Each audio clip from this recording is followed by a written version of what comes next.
हाँ जी students, next topic है आपका कॉस्टिंग ऑफ मटेरियल। अब जो रॉ मटेरियल आप लेकर आते हैं, सिर्फ उसमें ये तो नहीं ना कि आप सिर्फ 100 रुपये की चीज़ कोई ख़रीद रहे हैं तो उसकी कॉस्ट सिर्फ 100 रुपीज़ है। नहीं भाई, उस चीज़ को, जिस चीज़ को आप ख़रीद कर ला रहे हैं, हो सकता है उस पर आपने ट्रांसपोर्ट चार्जेस दिए हैं या ट्रांसपोर्ट एक्सपेंसेस बियर करे हैं, हो सकता है उस पर आपने एक्साइज ड्यूटी दी हो सकता है उस पर आपने कोई और एक्सपेंसेस बियर करे हों, ठीक है, या फिर आपने उस पर कैरेज का खर्चा दिया हो, फ्राइट का खर्चा दिया हो, गाड़ी भाड़ा जिसे कहते हैं, ठीक है।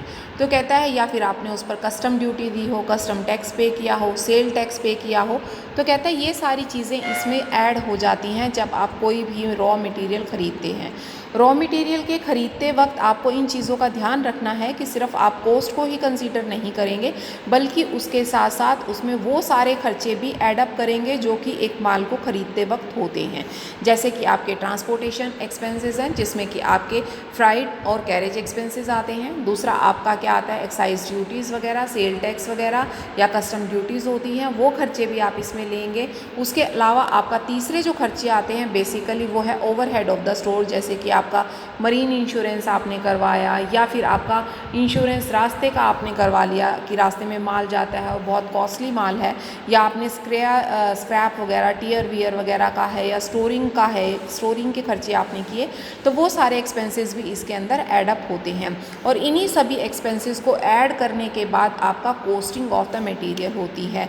बिना सिर्फ आप कॉस्ट के आप ये नहीं कह सकते, जैसे मान लो मैं ये कहूँ कि एक यूनिट की जो कॉस्ट है वो 100 रुपया है, आपने मान लो 100 यूनिट खरीदे, तो आप ये नहीं कहेंगे कि उस माल की कीमत 10,000 हुई।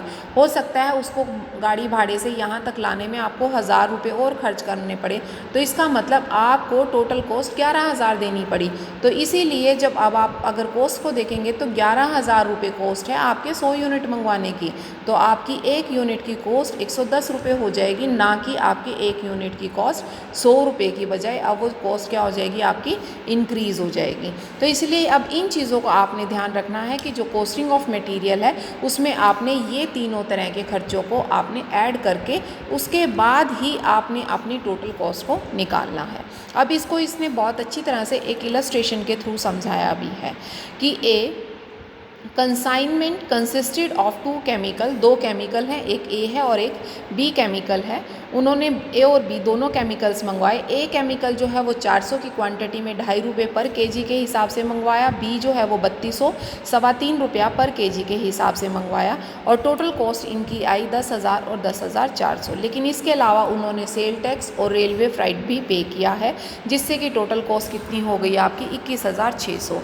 नीचे वो क्या कहता है, वो कहता है the shortage of 200 kg of A, 200 kg of A, और उसके अलावा आपका 128 kg of B was found due to breakage. रास्ते में टूट फूट हो गई जिसकी वजह से 200 kg तो इसके कम हो गए और 128 kg जो है वो बी के कम हो गए।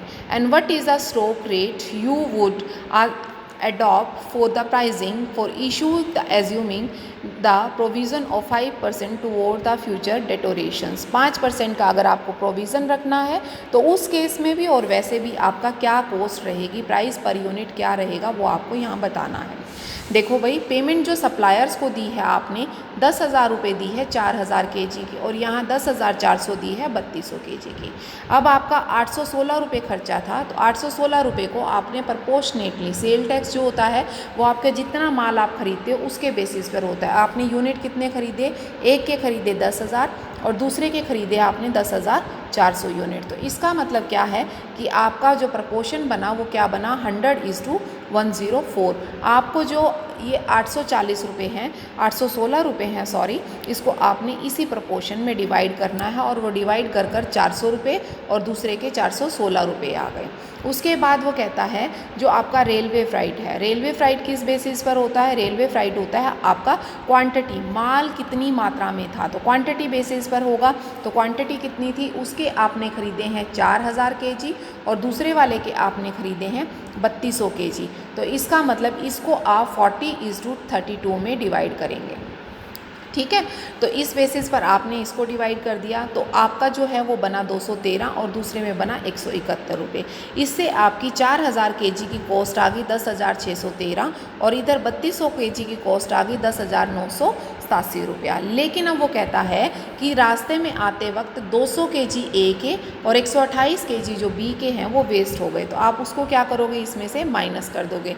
तो इसका मतलब अब जो ये वाली कॉस्ट है वो 3800 की है और जो ये वाली कॉस्ट आई हुई है वो 3072 की ये वाली कॉस्ट है। अब इस कॉस्ट के बेसिस पर आप इसको प्रपोर्शनेटली डिवाइड करो तो ये आपको 2 रुपया 79 पैसा और ये 3 रुपीज़ 58 पैसा, और वैसे क्या था 2.5 रुपये और ये क्या था 3.25 रुपया। तो दोनों की कॉस्ट बढ़ गई। कॉस्ट किस वजह से बढ़ी, क्योंकि आपने रास्ते में सेल टैक्स और रेलवे फ्राइट दिया था। तो अब उसने कहा है कि अगर आप 5% का क्या रख कर चलें, इसमें प्रोविज़न रखें, तो आप 5% इसके ऊपर आप 5% का प्रोविज़न रखिए। प्रोविज़न मतलब मार्जिन की कितना आपको प्रॉफिट रखना है, तो वो आपका 2.93 यहाँ पर आ जाएगा। और इसी तरीके 5% जब इसको करोगे तो 3.76 आपका यहाँ आ जाएगा। तो ये था भाई आपका न्यूमेरिकल, जिसके बेसिस पर आई थिंक सो कि आपको ये बहुत अच्छी तरह से क्लियर हो गया होगा। और वैसे तो इसके और भी न्यूमेरिकल्स हैं, एक न्यूमेरिकल और है, अगर आप देखना चाहें तो मैं आपको मोटा सा थोड़ा सा बता देती हूँ, कोई बात नहीं, आप उससे थोड़ा सा और अच्छी तरह से आपको क्लियर हो जाएगा। तो एक बार, हाँ जी, देखो भाई, जैसे इलस्ट्रेशन 5th में इसने बोला हुआ है कि a lorry load a material of mixed grade was purchase of 9,000 रुपये का आपने मटेरियल ख़रीदा है।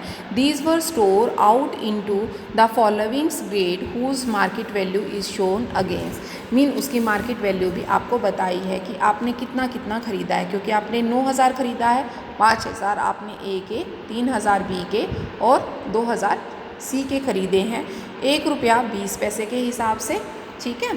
और उसके बाद आपने दूसरे ख़रीदे हैं 1 रुपया 20 पैसे के हिसाब से, और दूसरे आपके आते हैं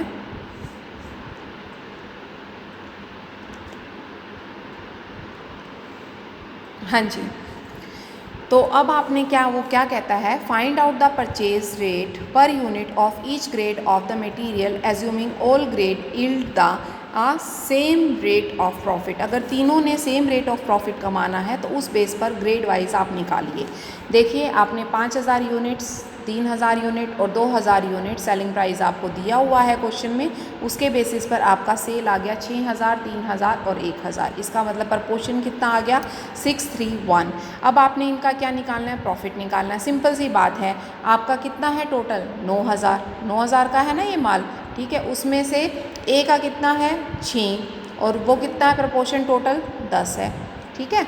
तो 9,000 के हिसाब से 9,000 को आपने डिवाइड कर देना है। ये ग्रेड ए बी सी का क्या है, परचेज़ वो वैल्यू है। और यहाँ पर परचेज़ रेट अगर आपको लेना है तो परचेज़ रेट में आप इन चीज़ों को यूज़ करेंगे कि आपने कितने पर कितना किया है, 5427 किया है, इस पर कितना है, जैसे ये 5400 आया ना, 5,000 था तो अब 5400 है, तो कितना परसेंट का फ़र्क हुआ, वो परसेंट आप यहाँ पर निकालते चले जाएंगे। आई थिंक सो कि आपको इस न्यूमेरिकल से और भी अच्छी तरह से क्लियर हो गया होगा।